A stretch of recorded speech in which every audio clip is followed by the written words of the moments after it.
আমার খুবই পছন্দের আজকে একটা ভাজি তৈরি করব, ভেন্ডি ভাজি, ভেন্ডি বা ঢেঁড়স যেটাই বলেন। সঙ্গে হচ্ছে শুটকি মাছের তরকারি রান্না করলাম বেগুন আলু দিয়ে। সবাই কেমন আছেন? আশা করি ভালো আছেন। আলহামদুলিল্লাহ আমরাও ভালো আছি।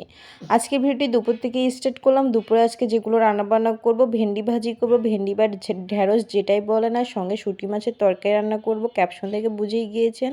প্রথমে আমি ভেন্ডিটা ভাজি করব, সেই জন্য পেঁয়াজ কাঁচামরিচ ব্রাউন কালার করে নিয়েছি। সঙ্গে আমি কিছু জিরা ফোড়ন দিলাম। আমি হচ্ছে ভেন্ডি ভাজিতে জিরা ফোড়নটাই দিই।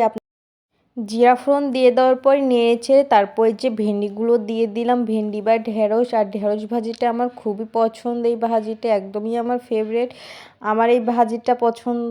দেখতে পাবেন যে আপনাদের ভাইয়ার জন্য আমি সামান্য রেখে আমি মোটুকুই খেয়ে ফেলেছি। আমার এত পছন্দ এই ভাজিটা। তার মধ্যে লবণ আর হলুদ দিয়ে নেড়েচেড়ে কিন্তু ভেন্ডি ভাজিটা এখন করে নেব ঢাকনা দিয়ে আস্তে জালে। আর ভেন্ডি ভাজিটা কিন্তু আমার করে নেওয়া হয়ে গিয়েছে। আর এই ঢেঁড়স ভাজিটা অনেকে অনেক রকম করে খায়, কিন্তু আমি এভাবেই ভাজি করি। আমার ভাজিটা কিন্তু খেতে খুবই মজা, এভাবে আপনারা করে খেতে পারেন। আর আমার ভেন্ডি ভাজিটা এত পছন্দ বলার মতো না, খুবই পছন্দের আমার ভাজিটা আজকে তৈরি করতেছি। সঙ্গে শুটকি মাছের তরকারি তো থাকবেই। শুটকি মাছের তরকারি থেকেও আমার ভেন্ডি ভাজিটা বেশি পছন্দ। আর এই যে শুটকির তরকারি রান্না করার জন্য মশলাটা কষিয়ে নিয়েছি, তারপরে ধুয়ে রাখা বেগুন আর আলুগুলো দিয়ে দিলাম। দিয়ে দেওয়ার পরে এখন ভালোভাবে কিন্তু সবজিটা কষিয়ে নিতে হবে। কিছুক্ষণ আমি বেগুন আলুটা কষিয়ে নিয়েছি, তারপরে এই যে ভেজে রাখা শুটকি মাছগুলো দিয়ে দিলাম।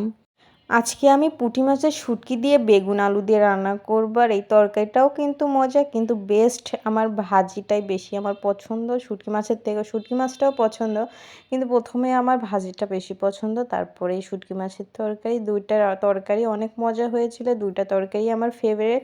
আর আমার হাজব্যান্ডের শুটকি মাছের তরকারি পছন্দ, ভেন্ডি ভাজিও পছন্দ। সে কম খাবে, জানে আমার ওইটা পছন্দ, আমাকে বেশি খেতে বলবে, আমাকে বেশি দিবে, সে কম খাবে। আর আমি দুপুরে অনেকটুকু ভাজি দিয়ে আমি ভাত খেয়েছি, যেহেতু খাবার খাওয়ার পর আমি ভয়েস ওভার দিচ্ছি সন্ধ্যাবেলা। আর এই যে এখন হচ্ছে গোসল সেরে এসে এই যে দুপুরে খাবার খেতে বসে গিয়েছি। তারপরে যে ঢ্যাঁড়স ভাজি প্লেটে, তারপরে শশা, এগুলো নিয়ে এখন হচ্ছে দুপুরে খাবারটা খাওয়া কমপ্লিট করে নিব। আজকের মতো ভিডিওটি আমি এইখানেই শেষ করলাম। আরও নতুন নতুন ভিডিও নিয়ে আপনাদের মাঝে আবারও আসবার। এই দুপুরে ছোট্ট মিনি ব্লগটা আপনাদের কাছে কেমন লাগলো অবশ্যই কমেন্ট করে জানাবেন।